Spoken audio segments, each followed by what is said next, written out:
দোস্ত ভারত ও পাকিস্তানের সংঘর্ষ বিরতি সিদ্ধান্তকে সমর্থন করে সোশ্যাল মিডিয়ায় মুখ খুলেছেন বহু তারকা। সেই তালিকায় ছিলেন সালমান খানও। দোস্ত আর তাতেই বিতর্কে পড়েছেন ভাইজান।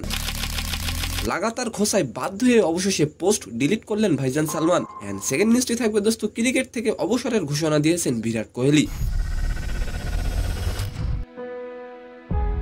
তবে হঠাৎ কি কারণে বিরাট কোহলি এমন ডিসিশন নিলেন, তো আশা করি নিউজ দুটি জানতে অবশ্যই ভিডিওটি সম্পূর্ণ দেখবেন।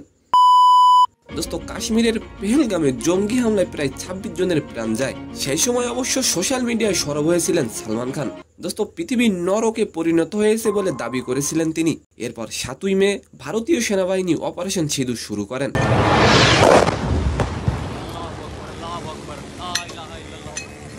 দোস্ত তবে এই সময় অবশ্য অপারেশন সিঁদুর নিয়ে একটিও মন্তব্য করেননি সালমান খান।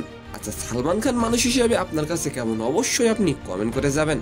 10ই মে বিকেল 5টা পর্যন্ত ভারত ও পাকিস্তানের মধ্যে যুদ্ধ আবহ বজায় থাকে। দোস্ত যুদ্ধবিরতি নিয়ে সালমান খান একটি পোস্ট করেন। সেখানে নেটিজেনরা প্রশ্ন করেন, অপারেশন সিঁদুরের সময় আপনি চুপ ছিলেন কেন?